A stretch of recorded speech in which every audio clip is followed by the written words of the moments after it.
for better diagnosis and better understanding of the case, history taking is one of the biggest tool for a clinician.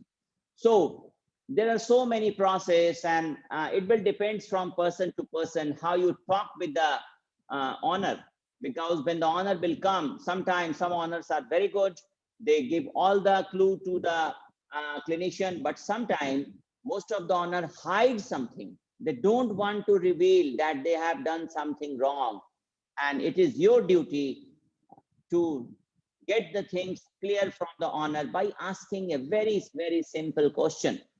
So it is one of the most important three aspects of clinical examination, and it is the key to accurate diagnosis. ये चाबी है, जैसे ही आप इसमें थोड़ा सा भी आपसे गलती अगर होगा, तो हिस्ट्री टेकिंग अगर गलती होगा, तो आप क्लिनिकल एग्जामिनेशन भी गलत डायरेक्शन में मूव कर जाएंगे. And failure to recognize the importance of history can lead to a error. Just ये लाइन लिखा है, अगर आपको लगता है कि एक कॉर्नर आया है, ज्यादा पूछने की जरूरत नहीं है, कभी कभी ऐसा हो जाता है जब बहुत भीड़ होती है आपके पास, तो आप ज्यादा हिस्ट्री टेकिंग पे डिपेंड नहीं करते हैं. बहुत सारे डॉक्टर हिस्ट्री टेकिंग के ज्यादा डिपेंड करते हैं, अभी 10 टेस्ट लिख देते हैं, टेस्ट का रिपोर्ट आएगा उसके बाद मैं कर लूंगा. But each and every step of this practical is interlinked with each other. Once you take a history and write on the prescription, then do physical distant examination, then close physical examination, and then if required, you may send the sample for diagnosis or do other tests. So to avoid a mislead, it is essential that the veterinarian assess the accuracy of the history by careful examination what the owner relates about his or her animal. Now this line is a very big line, just I am giving an example. Sometimes the owner, when you will ask, they are ignorant. कुछ honour को तो कुछ पता ही नहीं होता है, वो आपके पास आएंगे, बहुत इनोसेंट होते हैं, वो आपके पास आएंगे, आप अपना बात सच पूरा बता देंगे. कुछ ऑनर, आज का जो जमाना चल रहा है, अब पहली वाली बात नहीं है जो आज से 15 साल पहले जो आप इलाज करते थे. अब they have a base, they have this Android, they have everything. आपसे पहले वो जान जाता है कि ये हो सकता है, और कभी कभी अंदर अंदर मुस्कुराते रहेगा जब आप सही डायरेक्शन में डायग्नोसिस नहीं करेंगे, और कभी कभी सेकेंड ओपिनियन, थर्ड ओपिनियन के लिए आपके पास आएगा. और जब आप एक्यूरेट हिस्ट्री लेंगे तभी आप केयरफुल एग्जामिनेशंस कर पाएंगे. अभी मैं एक एक उदाहरण के साथ आप आगे के स्लाइड में आपके पास आ रहे हैं, but it will the owner relates about his और एनिमल. जैसे वो बात कर रहा है, आप एनिमल को ऑब्जर्व कर रहे हैं, दोनों में को रिलेशन बन रहा है कि नहीं, या फिर कॉन्ट्राडिक्शन भी हो सकता है. There may be contradiction. For example, owner is telling that my animal is not urinating from last 2 days. Okay, this may be one of the problem. And again he is telling that I am giving someone has given Lasix to it. Okay, what is Lasix? Lasix is one of the injection that is contain furosemide. What is the purpose of this injection? Anyone can tell me? Urination purpose के लिए लैक्सिस का use किया जाता है sir. Yes, very good. किसी ने बताया, क्या नाम है? चंदन. Yes sir. चंदन ने बताया कि यूरिनेशन के लिए लैसिक्स का यूज किया जा रहा है, किया जाता है. So now discussion is open. I told the owner is telling that my dog or my cattle is not urinating from last 2 days, and some quacks or some person has advised to give furosemide injection, and still the animal is not urinating and feeling very comfortable. What may be the reason? क्या हो सकता है? आप history से क्या समझ रहे हैं? यहाँ पे कुछ भी बोलिए, गलत. You can tell. We are discussing. This is a practical. ये थ्योरी क्लास नहीं है कि हम बोलते चले जाएं, आप सुनते चले जाइए. बात करते हैं, इसी चीज को हम लोग यहाँ पे करेंगे. एक जानवर है जिस 2 दिन से पेशाब नहीं करने का ऑनर ने कंप्लेन आप लेके आपके पास आया, और साथ में आपने जब क्वेश्चन पूछा कि क्या आपने कोई मेडिकेशन भी दिया था, 2 दिन तो आप छोड़े नहीं होंगे, तो ऑनर ने बताया हाँ सर, अभी दुकान से पूछ करके मैंने एक इंजेक्शन लगा दिया इसको. फिर आप पूछेंगे कि आप कौन सा इंजेक्शन लगाए, कुछ पता है? 50% ऑनर कहेगा नहीं सर हमको पता नहीं है, एक आया था वो उसने एक इंजेक्शन लगा दिया। फिर और पूछेंगे वो बताया था कि किस तरह का इंजेक्शन था, हाँ सर पेशाब उतारने का इंजेक्शन था, जो कि आप समझेंगे कि might have given the furosemide injection. पहले आप, मेरे दिमाग में तो बात घूम गया, आपके दिमाग में भी इस हिस्ट्री से कोरिलेशन निकल जाना चाहिए कि बीमारी क्या होगा, क्या हो सकता है ये बीमारी। सर यूरिन का फॉर्मेशन कम हो सकता है और किसी ने स्टोन हो बताया? सकता है सर, यूरेथ्रा या प्रोस्टेट इंक्रीज हो सकता है। Very good. तो अभी हमारा हिस्ट्री टेकिंग यहाँ पे करेक्ट पूरा नहीं हुआ था, इसलिए मैंने यहाँ पे छोड़ दिया आपको। बहुत अच्छा, आपने सबने अच्छा बताया। कोई बताया, किसी ने बताया कि यूरिन का फॉर्मेशन नहीं हो रहा था, that may leads to anuria. किसी ने बताया कि सर उसमें स्टोन होगा, या यूरेथ्रल ट्रैक्ट में, यूरेथ्रा में स्टोन हो सकता है।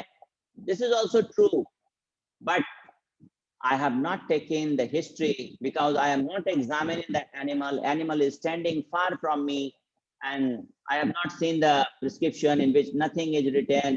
Otherwise, here everything is written: the weight of the animal, the sex of the animal. Then your next question will be, what is the type? कौन सा जानवर है? Whether it is a male or a female. So knowing the sex of the animal is one of the biggest criteria of history taking, because it will differentiate so many diseases. Just keep in mind, because if it is a case of male, the prevalence or the incidence of calculi formation is more in male in comparison to female. Okay, although this will be daily in urinary system, but since you are taking a history, I'm just giving a stress how this sex of the animal, whether it is a male or a female, is important for the diagnosis of this simple disease.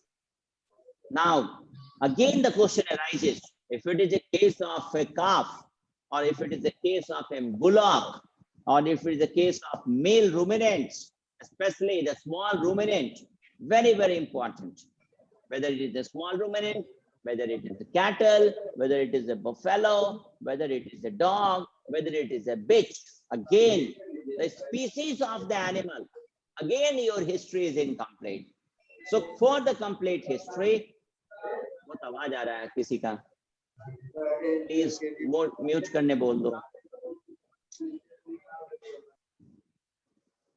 Okay, so I'm talking about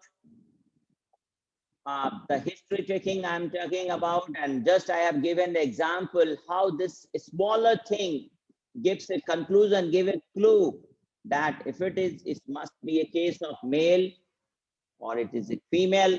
The occurrence of calculi is more in male in comparison to female, and why I will tell later on. And if it is a case of a ruminant, a small ruminant, again in case of ruminants, the small ruminants are more prone to this calculi formation. Again, so again there will be everywhere there is a reasoning why it is more in small ruminant than in comparison to other ruminants. Any region here? Sheep and goats के mail में ज्यादा क्यों पाया जाता है? कोई anatomical difference है दूसरे रूमिनेंट से, लार्ज कैटल एंड बफेलो से?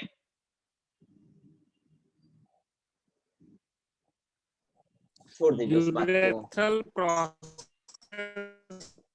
Yes, very good Kunal. Sir urolithiasis के केसेस में सर होता है। यूरोलिथियासिस तो हो रहा है, लेकिन अभी किसी ने, मैं एनाटॉमी पे बात कर रहा हूं। होता है सर, यूरेथ्रल प्रोसेस होता है, वहीं पे जाके लॉन्च होने का सबसे ज्यादा chance. Then my another question is, why more in male in comparison to female? Why male ruminants are more prone to suffer from this disease than female?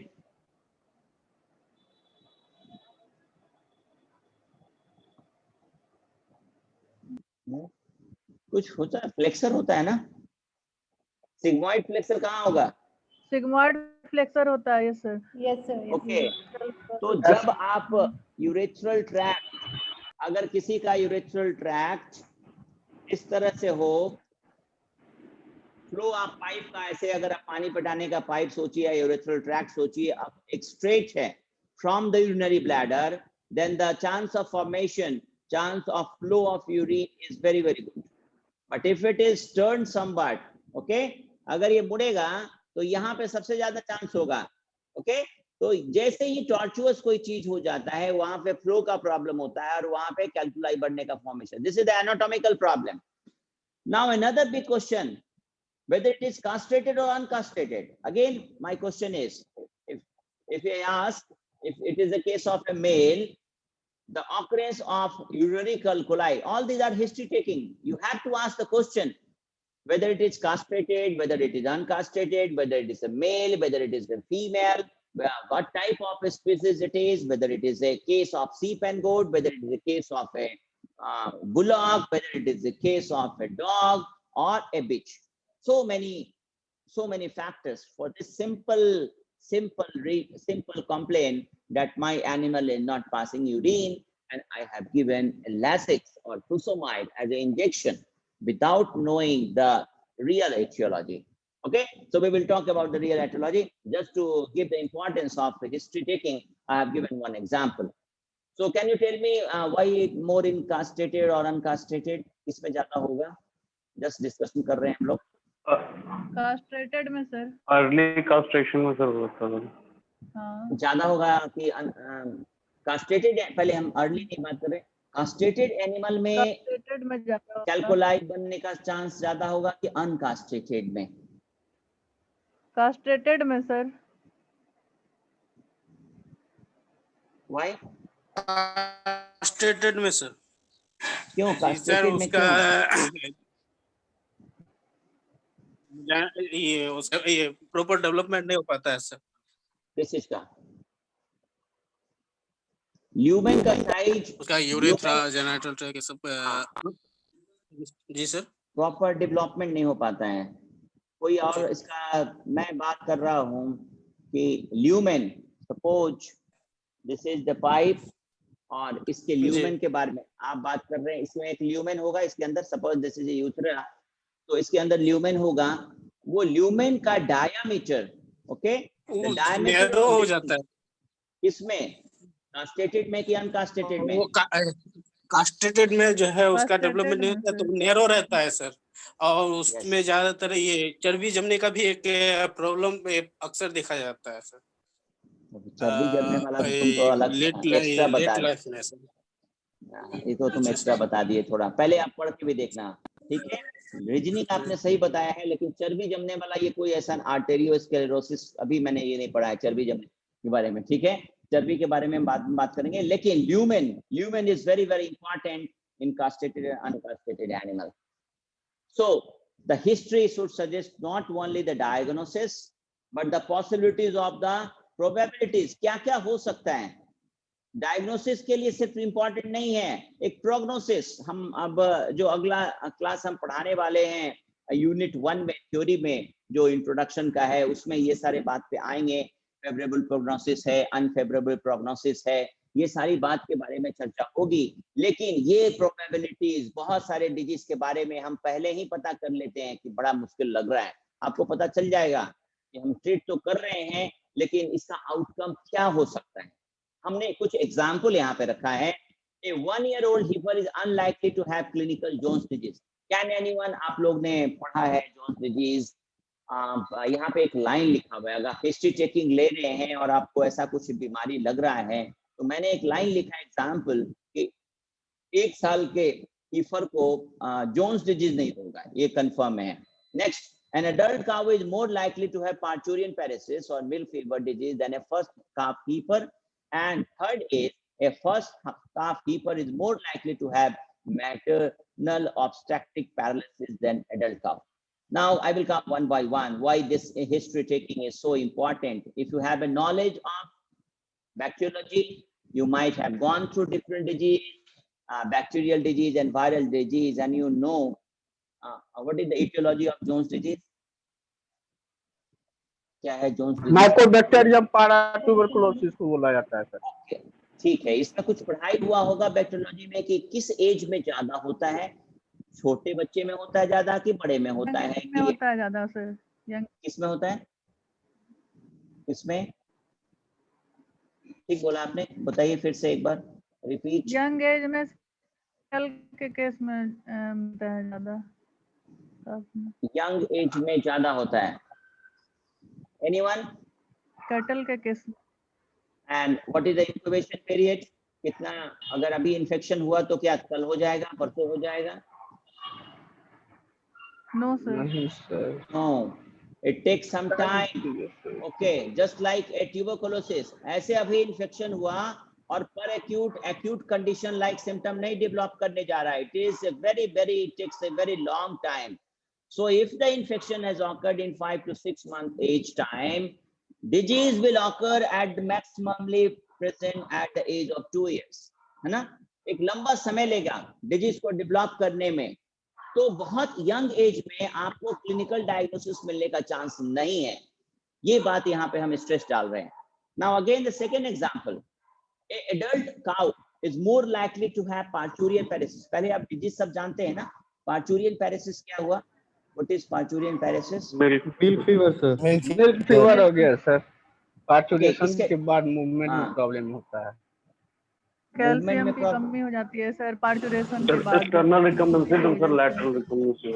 Very good. External recumbency and lateral recumbency, movement में दिक्कत आएगा तब तो milk fever का stage initial stage होगा. वो बहुत सारे स्टेज होंगे जब मिल्क फीवर पढ़ाई होगा. कहा ये जाता है कि दिस मिल्क फीवर का occurrence is more dependent on the breed. Again the breed is very important. The lactation of the animal. आप हिस्ट्री बोलेंगे कौन सा नस्ल, आप ऑनर आपके पास आया और आपके पास आप पूछना शुरू किए और पूछेंगे, आपके पास कभी कभी ऑनर गाय लेके नहीं आएगा, डॉग लेके आ सकता है, कभी कभी गाय आपके पास नहीं होगा, तो वो बताएगा कि सर वो हिस्ट्री में सबसे महत्वपूर्ण जो क्वेश्चन आपके पास जो आंसर आएगा, सर गाय ने कल बच्चा दी है, कल, not 1 month ago, not 2 months ago, not 3 months ago. So this timing is also very important. When this disease has occurred, whether this is acute disease, whether this is a per-acute disease, or whether this is a non-infectious disease, or whether this is a infectious disease, it all conclusion will come from this history taking.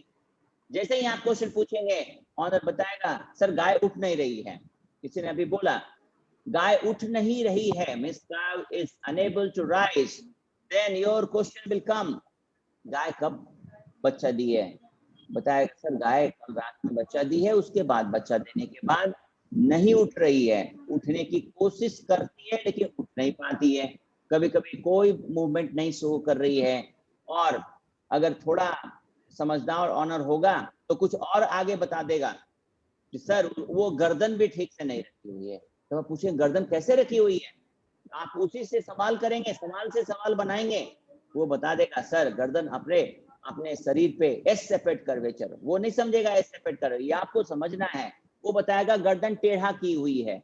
Okay, so this will give a conclusion that this cow might have suffered from milk fever, but you have to make a differential diagnosis.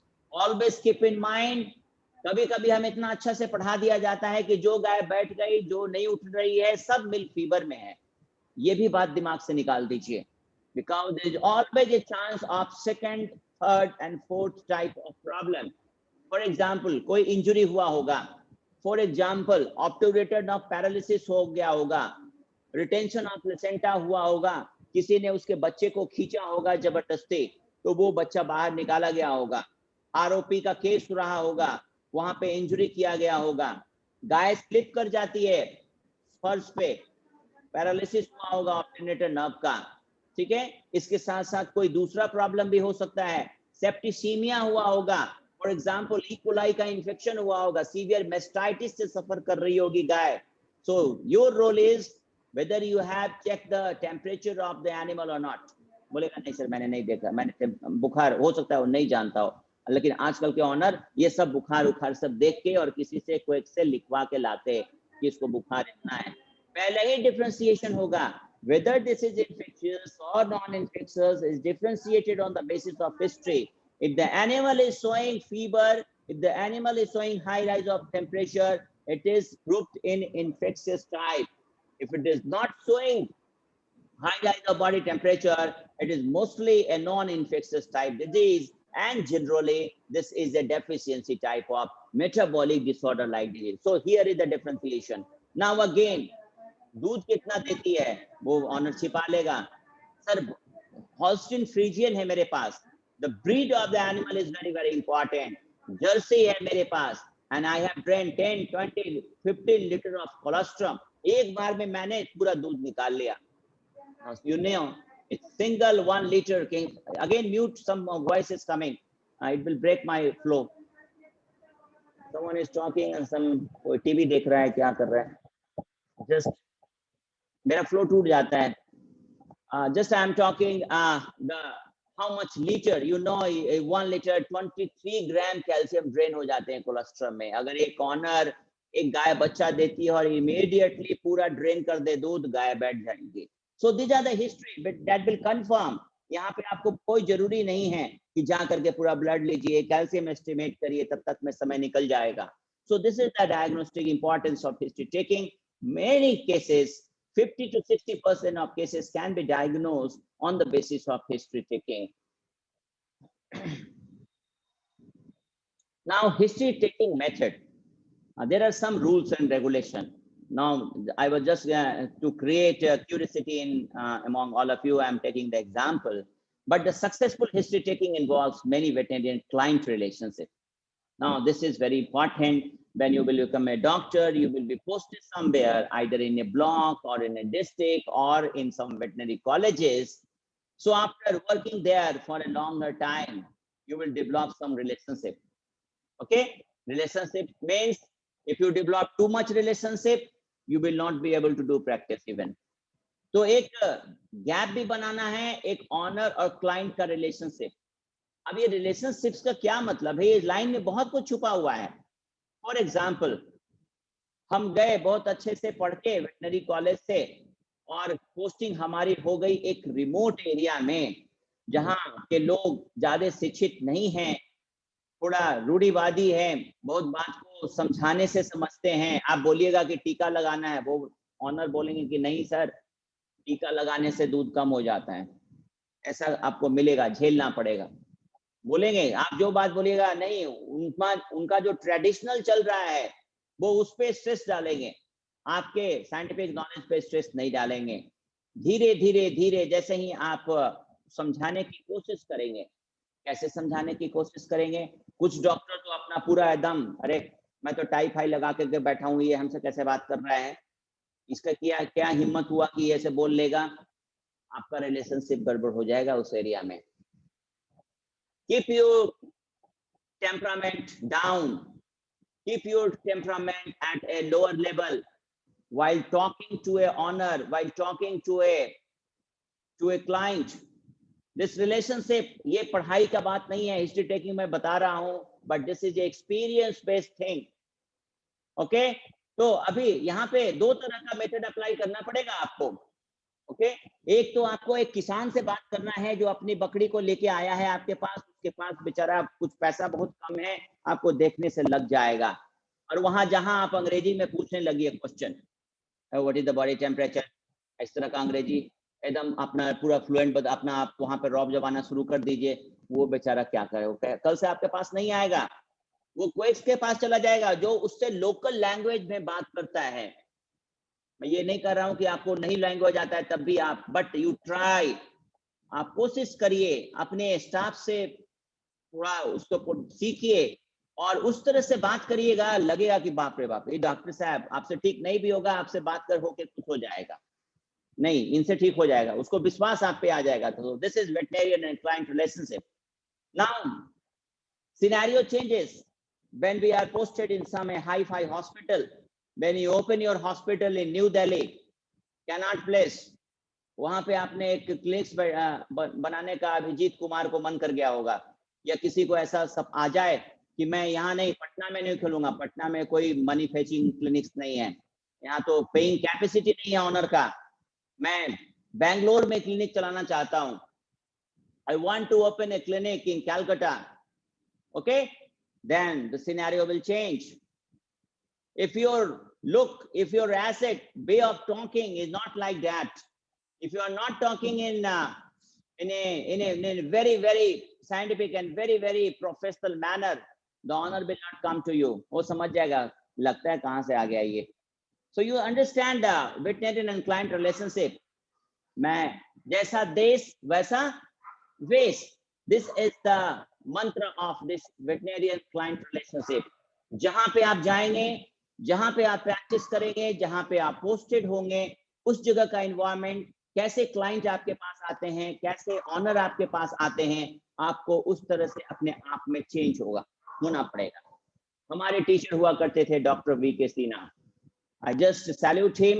I have seen his way of talking to the honor when I was doing BVC and AH in the year 1995 to 2000. He was the pioneer of canine practitioner in Bihar. इन्होंने पहले कुत्ता उतना कोई नहीं देखता था. सब कुत्ता देखना बहुत बड़ा खराब माना जाता है. ये डॉक्टर कुत्ता वाला डॉक्टर है. और आज जो कुत्ता को देखता है उसकी पूछ थोड़ा बढ़ गई है गाय वाले की तुलना में, because the companion animal has increased its importance. So I have seen Dr. V.K. Sinha. He was fluent in Bengali, he was fluent in English, he was fluent in Mangi, he was fluent in Hindi. So I'm not telling that you just go learning Telugu and other language also, but how he talk, how your doctors talk with the honor. Sometime honor prefer with this doctor, मैं इनके पास नहीं जाऊंगा, मैं इन्हीं से दिखाऊंगा, मैं इनसे दिखाऊंगा. ऐसा होता है, आप भी होते होंगे. किसी दिन आप चले जाइए IGIMS में, एक डॉक्टर आपको झड़क दिया और एक डॉक्टर बड़ा अच्छा से बैठिए आपसे दो बात अच्छा से कर लिया, आपसे वो बीमारी ठीक कर पाया या नहीं, हो सकता है सेकंड टाइम आप किसी के पास जाना चाहें. So this is a veterinarian client relationship. Now standard suggestion and guidelines that may be proved useful to the clinicians are: the clinician should introduce himself, herself to the owner.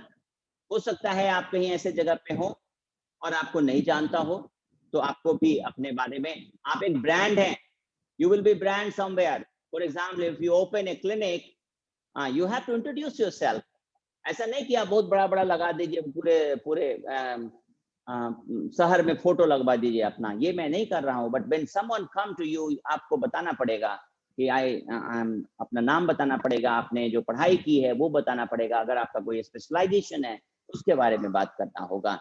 How can I help you? This is a very कैसे, ऐसे नहीं, क्यों आए हो भाई, ऐसे क्यों आए, मैं आपकी क्या मदद कर सकता हूँ. This is a very pertinent thing line. Is an effective opening question which proves the owner to relate his her concern about that. So मैं आपकी क्या मदद कर सकता हूँ, वो खुश हो जाता है पहले लाइन से, वो पहले लाइन से ही खुश हो जाएगा. The honor or attendant must be handled with diplomacy and tactfully. समझ रहे मेरी बात, ये पढ़ाने की बात नहीं है.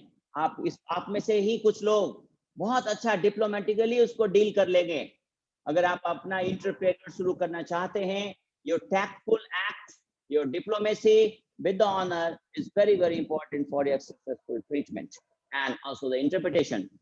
Avoid using technical terms and terminology. कभी हमें पढ़ के आते हैं, हम पूछ देंगे एपनिया हो रहा है, डिस्निया हो रहा है, अरे ऑनर ऐसा आपका मुंह देखते रहेगा, क्या पूछ रहा है. टेक्निकल टर्म नहीं पूछना है उससे. ओके, गाय वाला आ गया, उसको सीधे बात कर रहे हैं कि लेफ्ट साइड डिस्प्लेसमेंट ऑफ एपोमेसम हो गया क्या.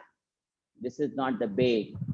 Just you have to use the simple language. It creates confusion. जैसे ही आप टेक्निकल आप समझिए, उनसे लोकल लैंग्वेज, लोकल जैसे हिंदी में बात करते हैं, जिस तरह का बात वो समझता है उससे आप बात करिए. Statement concern with time should be tested for accuracy. मतलब कि जो टाइमिंग से जो मैंने पहले बात किया, जैसे कि मैंने एग्जांपल दिया आपको, उससे आपको कोरिलेट करना है कि कब ये बीमारी हुआ होगा और कितने एनिमल में हुआ होगा, सिर्फ इसी में हुआ कि और दूसरे में हुआ. A good clinician must try to separate owner's observation from their interpretation. ऐसा नहीं है कि ऑनर ने जो बता दिया, वाह इतना अच्छा ऑनर है, तो सभी जानता है, उसको खुश कर दिया और आपने फट से प्रिस्क्रिप्शन लिख दिया. ऐसा नहीं, आपका अपना इंटरप्रिटेशन होगा.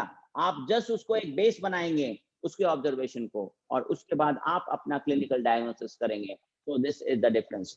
The clinician must know the right questions, as this is the knowledge come from experience. ये धीरे धीरे हिस्ट्री टेकिंग वाली जो बात है, जैसे ही आप यहाँ पे आएंगे, अटेंड करेंगे, इंटर्नशिप में जाएंगे, हम लोग के पास जब बैठेंगे तो ये सबसे बड़ा इंपॉर्टेंट, जब हम प्रिस्क्रिप्शन लिखते हैं उसके पहले जब ऑनर आता है उससे कैसे बात करते हैं और कैसे हमें कंक्लूजन पे पहुंचते हैं कि इसको रेस्पिरेटरी ट्रैक्ट प्रॉब्लम हो सकता है, इसको जीआई ट्रैक्ट प्रॉब्लम हो सकता है, इसको अल्ट्रासाउंड का रिक्वायरमेंट है या नहीं, इसको ईसीजी का रिक्वायरमेंट है या नहीं, इसको फीकल एग्जामिनेशन का रिक्वायरमेंट है या नहीं, it all will come from history taking.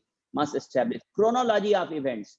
एक क्रोनोलॉजी ऑफ इवेंट्स बना लीजिए अपने दिमाग में कि ऑनर आया तो ये सब क्वेश्चन पूछना ही पूछना है, species, sex, age of the animal, जिस तरह वो बहुत कुछ क्लू दे देगा आपको, ये बीमारी इसमें तो होता ही नहीं है, वहां से छट जाएगा, आपके दिमाग में आ जाएगा कि नहीं ये बीमारी ओल्ड एनिमल है, जेरियाट्रिक पेशेंट है। एक 9 साल का जब डॉग आता है मेरे पास, एक जब 1 साल का डॉग आता है, मेरे दिमाग में आधा बीमारी छट जाता है। आप भी जब आप पढ़ेंगे तो उसको आप उस एज बैरियर से आप उसे बाहर निकाल देंगे। So the chronology of events is very, very important.